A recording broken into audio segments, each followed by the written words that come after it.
They called it a diplomatic punishment. That's what the Galactic Council named the sanctions, the embargoes, and the public trial Earth was forced to attend.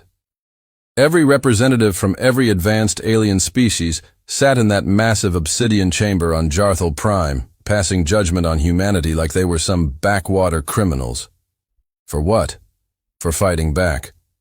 1 year before the trial, Earth had defended itself from a mining operation illegally set up by the Tavari Empire, a smug, tentacle-faced race that believed lesser species should be grateful for being exploited. Their machines had begun drilling into the Mariana Trench without warning. No communication, no agreement, nothing. Just giant alien rigs cracking the Earth open like a nut. At first, humans sent warnings, then envoys. Then came the explosions, 3 rigs destroyed, 37 Tavari casualties, and suddenly Earth was branded aggressive, univolized, and a threat to galactic peace. In the months that followed, food shipments stopped. Trade partners disappeared. Earth's satellites were accidentally knocked from orbit by cosmic debris, and then came the biggest humiliation, the forced attendance at the Galactic Council's judgment seat. Ambassador Naomi Risa stood before them, the only human allowed inside the trial chamber. A slim woman with tired eyes and skin the color of rich mahogany. She looked far too human compared to the elegant glowing forms and hulking beasts that surrounded her in the circle. "You are a violent species," hissed Chancellor Axareth, a floating crystalline being from the Zelm Consortium. His voice echoed unnaturally like a bell rung underwater. "You are not yet ready for higher civility. Your world shall be contained." Naomi's jaw clenched, her hands hidden in her robe, curled into fists. She wasn't angry for herself. She was angry for the children in Nairobi who had no grain delivery that month. For the scientists in Luna's research dome who lost power when their solar arrays were sabotaged.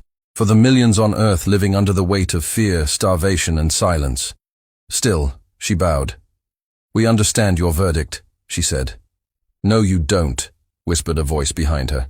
It came from General Vacor of the Trinley, one of the Council's military arms. He grinned with tusks showing, "But you will." Earth left that trial humiliated, stripped of trade rights, surrounded by patrol fleets, no ships in, no ships out, and worst of all, broadcast across every civilized planet as a cautionary tale. That was the moment humanity stopped, pleading. They started planning in the bunkers beneath Geneva, in the cyber labs of Sol, in the deep silence of the Martian colonies. They gathered. Not governments, not politicians, but leaders, fighters, survivors, people with nothing left to lose and everything to take back. One of them was Elias Ward, ex-Special Ops, now labeled a terrorist by the Intergalactic Council. He had one eye, a half-mechanical spine, and a reputation for breaking bones before asking questions. He'd watched his sister die when a council blockade kept her cancer meds from arriving. "You don't keep beating a dog and expect it to stay loyal," he said during the first meeting. "Eventually, it bites, and humans, we bite hard." They called their operation Black Ember. Not a war, not a rebellion, a reckoning. Quietly, they began hijacking council drones, spoofing communications, gathering intelligence, rebuilding old weapons the council had banned after humanity's induction into galactic society. Then they started vanishing. Freighters, research ships, scavengers, slipping into the asteroid belts where council eyes couldn't see. Naomi was part of it too, publicly still an ambassador. Privately, she was the voice of vengeance. "You made humanity kneel," she whispered. During one transmission. "Now we rise, and you will remember us not as beggars, but as the storm you never saw coming." It wasn't about winning anymore. It was about making them pay. One act of cruelty at a time, the Council had chipped away at humanity's pride, their unity, their hope. And now they had nothing left but rage. The kind of rage that made stars go dark. Space was cold, but rage burned hotter. In the silence beyond Saturn's rings, 3 stolen Tavari scout ships hovered in formation, painted matte black. Their heat signatures were disguised with old Terran stealth tech, the kind outlawed centuries ago. Inside the lead ship, Elias Ward paced like a caged animal. "Are we clear on orbital paths?" he asked, eyes scanning a rotating 3D hologram of the target, a council. Communication relay perched on a rogue moon. It was a critical hub for interstellar traffic between the inner systems. Disabling it wouldn't just blind the council, it would make a statement. "We're synced," replied Lynn Tanaka from the helm. She was young, barely 25, with augmented neural ports lining her neck like silver rings, born post-blockade. She'd never seen Earth without hunger. 10 seconds to breach window. Elias nodded. No survivors. Leave the wreckage floating. Nobody flinched. They weren't soldiers anymore. They were reminders that every kick the council landed came with consequences now. The first explosion came like a heartbeat, silent, then screaming red across the void. The relay's shield dome shattered under the impact of a kinetic torpedo. Then came the rail fire, slicing through metal and flesh with equal indifference. Alarms blared in alien tongues. The station's defense drones scrambled, but humanity had learned. They jammed them, turned their own code against them. Inside the station, screams cut short as gravity systems collapsed. Oxygen vented into space. Bodies, council workers, mostly Arctai and Jarvan, floated like trash, still twitching. Lynn's voice was calm. Relay neutralized. Council blackout across 4 sectors. Broadcast the message, Elias growled. She tapped the console. Across. Thousands of planets, from core worlds to the edge colonies. Hollow screens flickered. A single message appeared in every known language. Humanity does not forget. Humanity does not forgive. This is only the beginning. Panic followed. Council News tried to cover it up, but the footage leaked. Soldiers with Terran features, voice logs in English, the unmistakable brutality of Earthborn anger. On Jarthal Prime, the Council convened in chaos. "This is terrorism," spat Chancellor Axareth, his crystalline body pulsating erratically. "It's an act of war," thundered Vacor, pounding the table. "They were supposed to be under control," another shouted. But Naomi Raza was calm. She watched from the shadows of Earth's silent seat. Still exiled, still voiceless, but no longer powerless. "They're not under control anymore," she said quietly. "You made sure of that." Meanwhile, back on Earth, things were changing. The blockade still floated in orbit, but fewer now. Council ships had started disappearing. Their crews never found. Satellites were blinking offline. One by one, the sky wasn't safe for them anymore. And in the underground cities built after food riots turned violent, a new mood had taken root. It wasn't despair, it was fury. People no longer whispered. They trained. They built weapons out of scraps. Kids barely 10 were learning how to jam scanners and disassemble plasma rifles. One girl, Amamira Kale, was already known among rebels as the Shadow of Nairobi. At 12, she hacked a council transport security grid and routed it straight into a mountain. No survivors. She didn't smile when she did it. She just asked if it had food on board. And when they said yes, she told them to gather every crumb before the council could retaliate.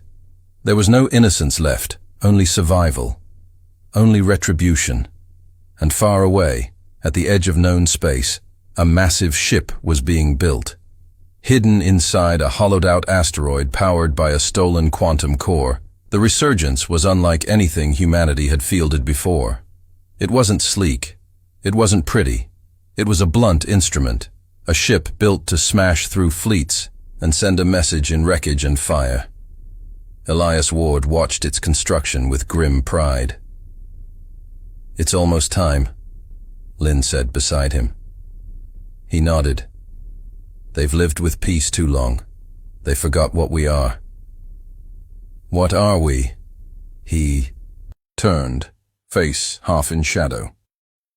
"We are the species that invented war before language.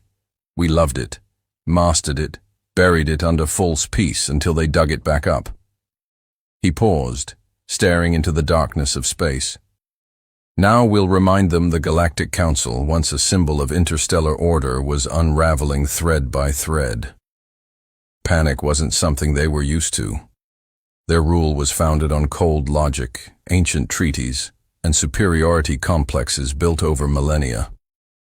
But none of that mattered when communication lines went dark and outposts turned to ash. They had labeled Earth as primitive, undisciplined, predictable. And now they didn't know what Earth would do next. Meetings ran around the clock in Jarthul Prime. Military fleets were redeployed, trade convoys rerouted, border worlds braced for attacks from the shadows. Everywhere whispers of the Terrans spread like wildfire. Some feared them, others admired them, and a few began questioning the Council's righteousness altogether. Back on the dark side of Jupiter's moon, Callisto, hidden beneath its icy crust, Elias Ward stood over a table surrounded by hollow maps and war schematics. Around him were rebels, defectors, rogue AI tacticians, and even a few non-human allies who had grown disillusioned with the Council's lies.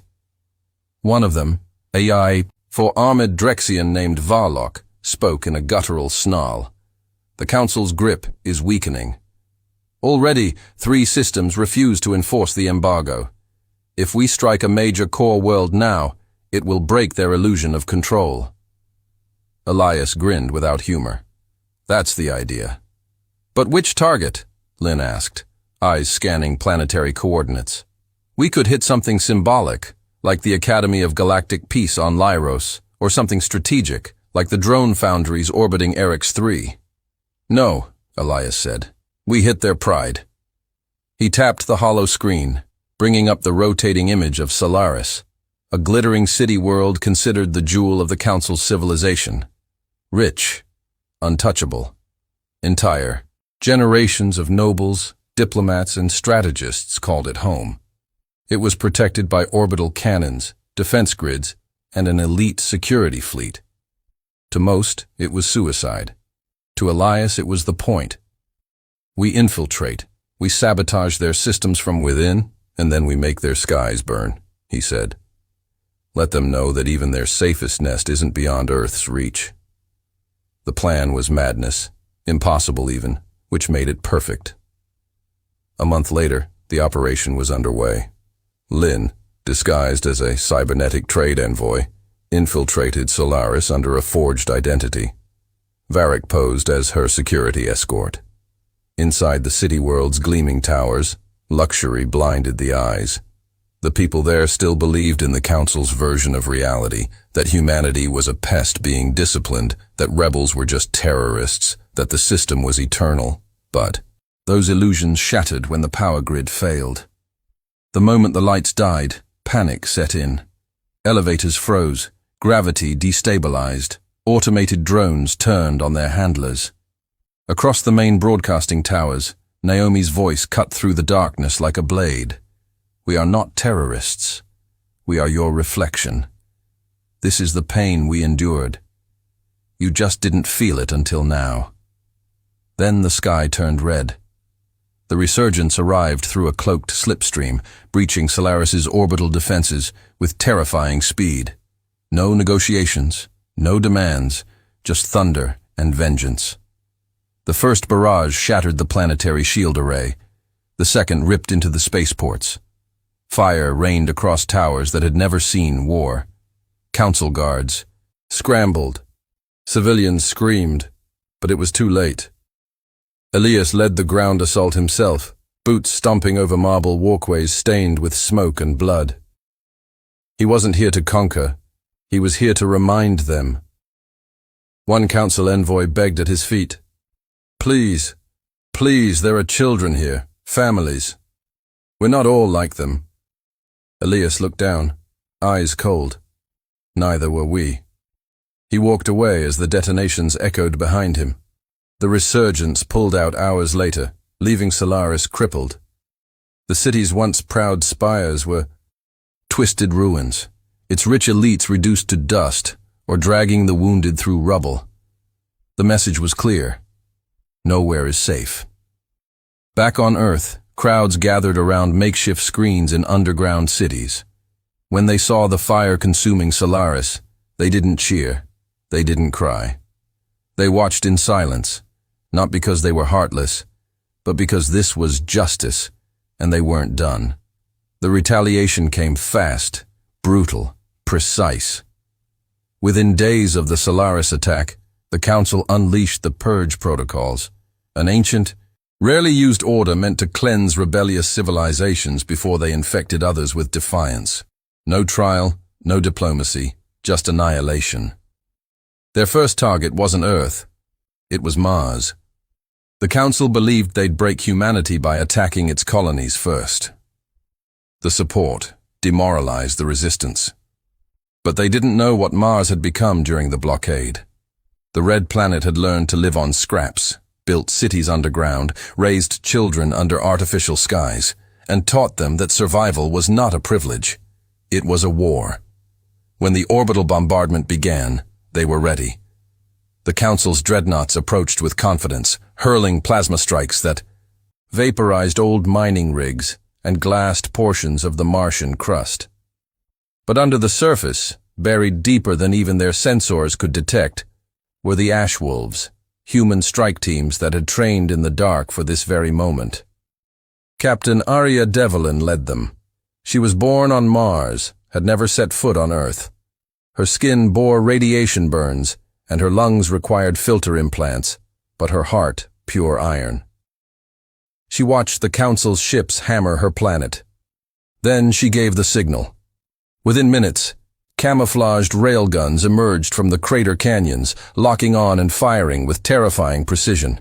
Human-made fusion torpedoes cobbled together from illegal tech and smuggled black market parts burst from hidden silos and found their targets. One dreadnought exploded mid-orbit, its shattered hull raining into the Martian sky like burning confetti. Then the real counterattack began. Mars launched its own fleet, small, fast ships, mostly reprogrammed mining haulers armed with plasma cutters and hacking arrays. They slipped past the chaos, boarded enemy vessels, and turned their own systems against them. By the end of the second day, 3 Council vessels were lost. But the cost was devastating. Entire Martian cities had been leveled, families gone in a blink. The dust storms carried screams and ash across what remained.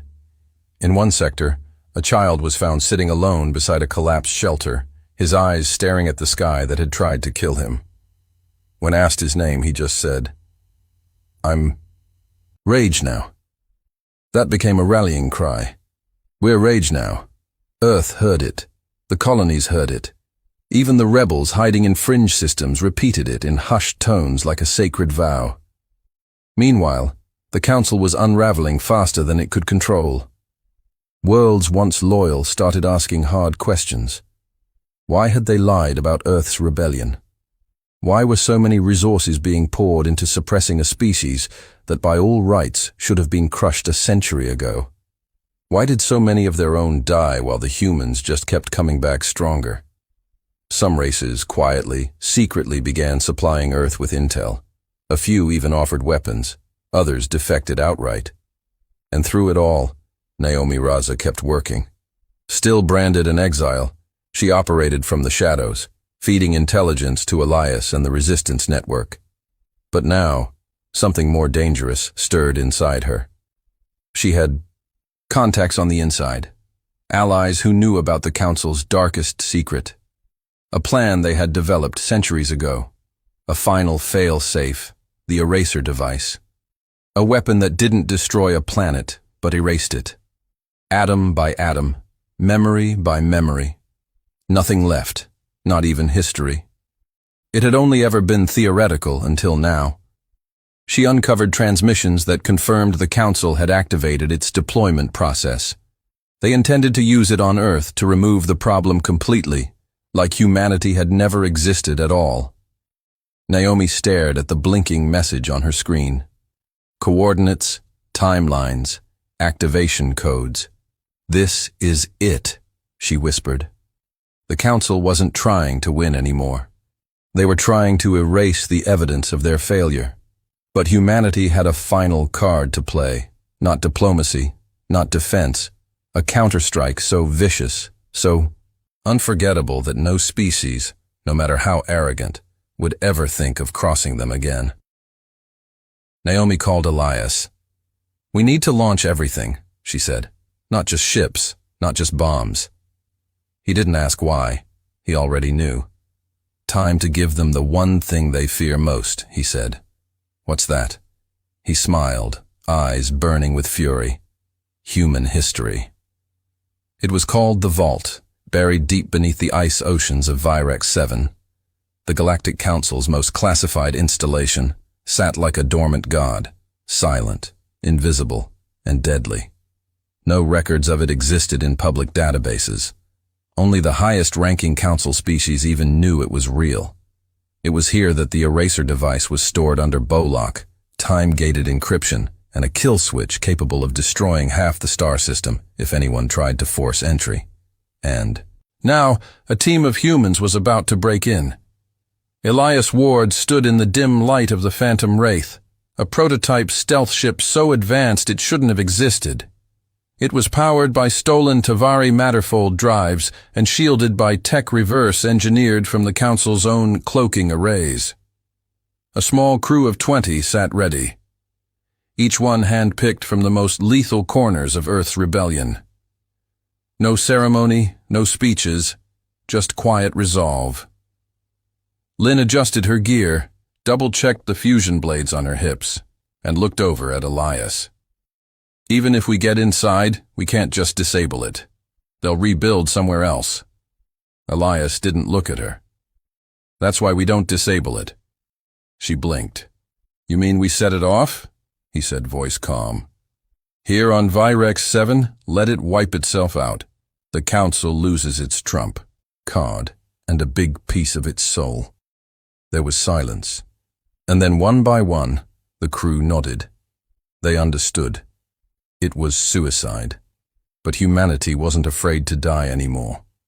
Not if it meant making history that couldn't be erased. The Phantom Wraith slipped past the outer planetary defenses like smoke. Inside the vault's perimeter, drones hovered silently beneath the waves, scanning for signs of life. But the human ship deployed organic decoys, genetically engineered aquatic beasts that drew attention just long enough for the real team to breach.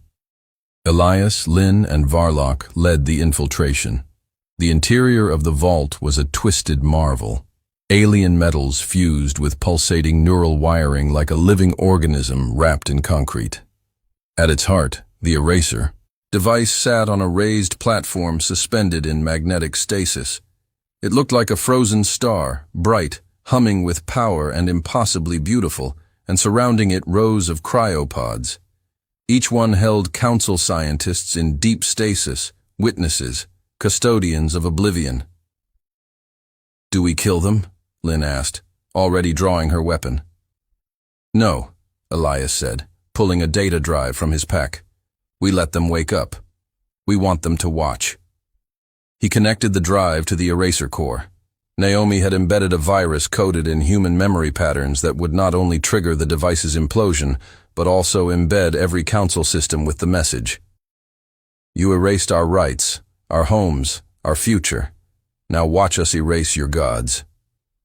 As the countdown began, alarms flared across the vault. The scientists stirred. Defensive turrets dropped from the ceiling. Sirens screamed in 16 languages. But it was already too late. The humans had uploaded the virus and activated the failsafe. The vault was now a bomb. Elias turned to the team. "Extraction route Omega, go." They ran, dodging plasma bursts and collapsing tunnels. The vault's AI was going into meltdown, trying to override the eraser trigger, but Naomi's code held firm. In 30 minutes, it would all be gone. As they reached the ocean's edge, the Phantom Wraith rose to meet them, scorched, half-damaged, but alive. They escaped just as the vault imploded. It wasn't an explosion. It was absence. The entire installation folded inward, then vanished. No debris, no radiation, just silence. All across the Galaxy Council, command channels erupted in panic. Their mightiest weapon gone. Their records of control, their data on Earth's rebellion, their long list of classified threats wiped clean with it. They tried to cover it up, but it was too late. Within days, resistance movements rose on a dozen Council-aligned worlds. The illusion of the Council's invincibility had cracked, and for the first time in centuries, their enemies weren't afraid. They were angry and united. The Council had always believed in control, not peace, control. Their entire empire ran on the illusion that order came from obedience, that fear bred stability, and that rebellion could be erased with overwhelming force and a few censored histories. But when the vault vanished, when their own device was used, against them, something far more dangerous than rebellion ignited across the stars. Inspiration. It started with the Rim worlds. Systems that had been taxed, policed, and silenced for centuries rose overnight. The mining colonies on Valor 9 seized their overseers. On Tal's Prime, workers dismantled the Council's propaganda towers and replaced them with crude flags bearing the words, "Never again." Then came defections. Ships abandoned their posts. Captains disobeyed direct orders. Whole planetary militias once loyal to the Council broadcast messages of support to Earth. The Galactic Council, in desperation, enacted the Unity Protocol, a last-ditch effort to preserve their dominance by forcing all remaining member worlds into a single war front. One banner, one army, one goal. The total destruction of Earth and any species aligned with it. They named it Operation Final Dusk. The largest fleet in galactic history began moving. A wall of warships, dreadnoughts, troop barges, and planet killers stretching across systems. It would take weeks to reach Earth's orbit. Elias Ward didn't wait. In a hidden bunker beneath old Chicago, now a fortress of data and steel, he stared at the holograms of the approaching fleet, thousands of blinking icons, each representing death. "This is it," Naomi said quietly beside him. "We've poked the dragon too many times. Now it's awake." Elias shook his head. "Number, this isn't a dragon. Dragons have pride. This question mark. This is a dying god clawing at its tomb." They had only days to prepare. Earth's surface defenses were still patchwork. Missile platforms, cloaked railguns, EMP towers, most of it built from salvaged Council tech. But Elias had one thing they didn't. Unity. He called in every favor, every ally, ships from the Martian Resistance, stealth bombers from the Saturn Syndicate, pirate crews from the Andromeda Expanse. Even a few Tavari engineers, once enemies, arrived with experimental plasma cores to supercharge Earth's grid. They weren't just defending Earth. They were defending the idea of resistance itself. As the Council fleet crossed Neptune's orbit, human ships rose to meet them. The sky turned into a battlefield of gods. Explosions lit up the void. Hulls cracked. Pilots screamed. But for every human ship destroyed, 2 more flanked behind it with righteous fury. Elias led from the resurgence, now upgraded, scarred, and more dangerous than ever. Varric manned the main cannon while Naomi coordinated the defense nets from an orbital station. Then came the turning point. The Council flagship, Judgment's Reach, emerged from hyperspace, 3 mi long, armed with a singularity core. It unleashed a gravitational blast that tore through human lines, swallowing 6 ships in a second. But Earth was waiting. The old space station on Luna, once thought defunct, activated. Its core, powered by a stolen Council AI, Naomi had reprogrammed herself, unleashed a counterwave of anti-gravity that destabilized the Judgment's Reach. In that split second of chaos, Elias ordered every remaining bomber to strike. They didn't hesitate. Humanity's wrath poured into the Council's greatest warship in the form of nuclear fire, kinetic, rods, and code virus torpedoes that melted its internal AI. It cracked in half, then burned across the Council's command lines. Silence. The unthinkable had happened. Their strongest ship destroyed by humans. Panic rippled through their fleets. Confusion, infighting, and then retreat. The Grand Fleet turned, broken, not by overwhelming force, but by sheer will. Humanity didn't win because it was stronger. It won because it was angrier, because it refused to go extinct. Quietly, because it remembered every lie, every scar, and every forgotten scream. In the smoking aftermath of the largest space battle in recorded history, Earth should have had a moment to breathe. But peace wasn't waiting in the shadows. Revenge was. The Council's defeat over Earth didn't unite the galaxy. It shattered it. Within days of the retreat, the once mighty Galactic Council fractured into factions. Some begged for negotiation, seeing Earth's strength and public sympathy as a sign to reform. Others, the old bloods, refused to bow. These were the ancient species, the ones who had built the Council from chains and conquest. Their pride had been too deeply wounded. To them, Earth wasn't a threat. It was a stain that had to be scrubbed from history, and they had one last play. A shadow general known only as Kuth-Zerun stepped from exile. Thought dead after the border purges centuries ago, he had returned with a fleet of mercenaries, ex-Council enforcers, and planetary assassins loyal only to him. He didn't want to restore the Council. He wanted to end humanity, person by person, planet by planet. Elias learned of him too late. Sith-Yet's forces struck the outer colonies first, burning human settlements in deep space, assassinating diplomats, planting propaganda across the networks. He called his campaign the Correction. And unlike the Council, Sith didn't care about war laws or rules of engagement.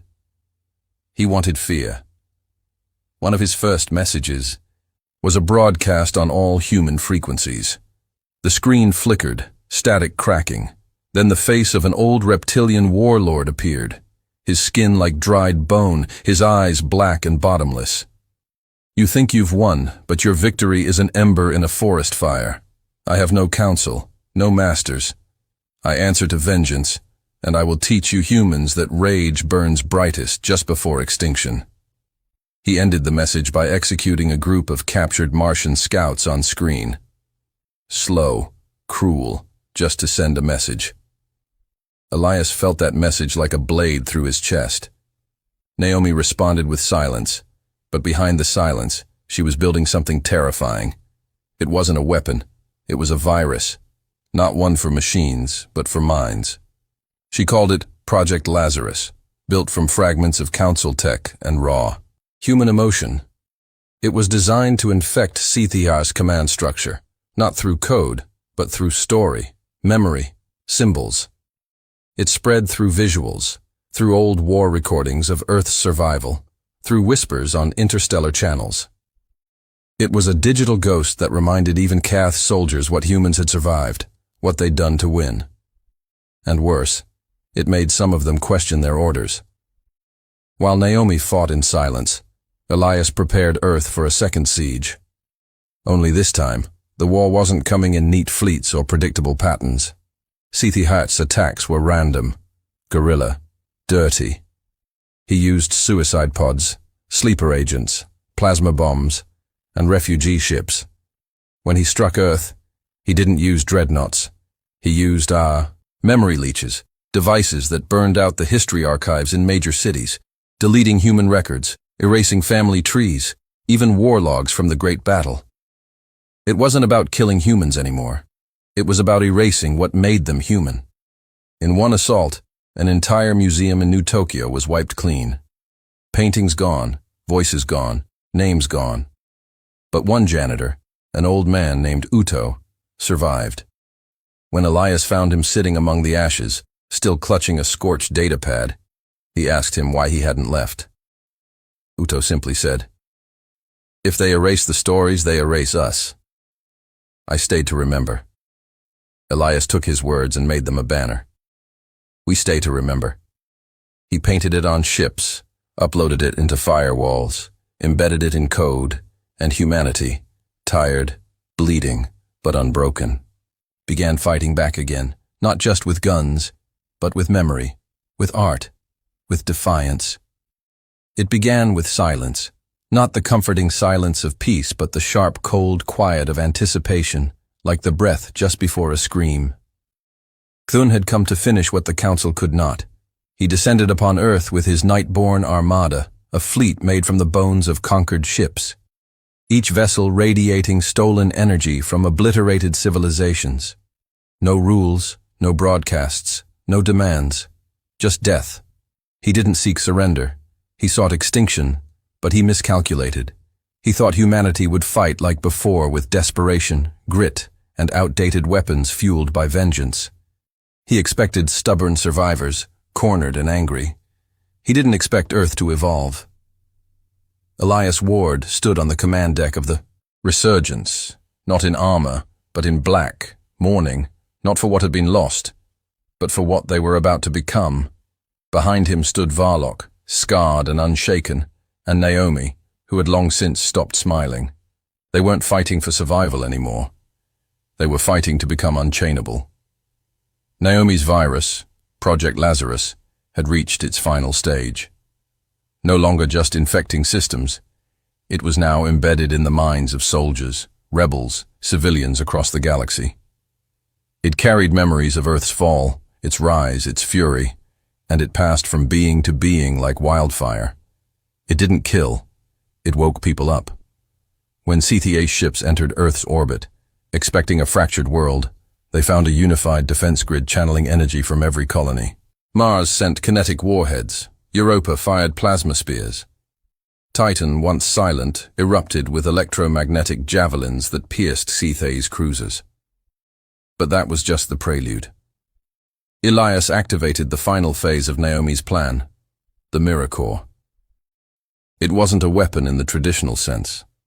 It was a psychological AI that reflected back every command C gave, twisting his own orders into doubt among his troops. Soldiers began hearing alternate commands. Ships were split between conflicting directives. Chaos took root. Inside the Nightboar armada, captains fought each other, unsure who truly led. Cath's fury echoed across all channels. You mock war with tricks and riddles. Come face me like a soldier, Elias answered. The Resurgence broke through. CTH's line, flanked by retrofitted rebel cruisers and drones controlled by children on Earth who had grown up learning war like math. They didn't fire first. They let Seth come. His flagship, the Bleeding M, locked onto the Resurgence, one final duel. But Elias didn't fire a single shot. Instead, he opened a channel and played Uto's recording, the old janitor, his voice rough, trembling, speaking over ashes. You can kill a man, burn a home, erase a name, but you cannot destroy memory. You cannot end what refuses to forget. And then Elias spoke, quiet but unflinching. We don't need to win, Koth. We just need to make sure you're remembered as the last tyrant and we the last species you underestimated. Naomi hit execute. The virus spread not into ships but into Koth's personal neural core. The AI, assistant in his own brain, once loyal, began replaying every atrocity, every scream, every erased world he had destroyed. Koth screamed as he lost control of his own mind. His ship powered down, and Earth without mercy opened fire. The bleeding maw exploded into a silent, brilliant storm of white light. The war was over, not because the enemy had surrendered, but because they no longer had the will to fight. Years later, statues would be raised. Not just of Elias, Naomi, or the fallen, but of children who coded defenses from bunkers, of elders who taught history under bombardment, of the nameless who kept stories alive. Humanity wasn't remembered for its violence. It was remembered for its rage, unbreakable, righteous, and pure.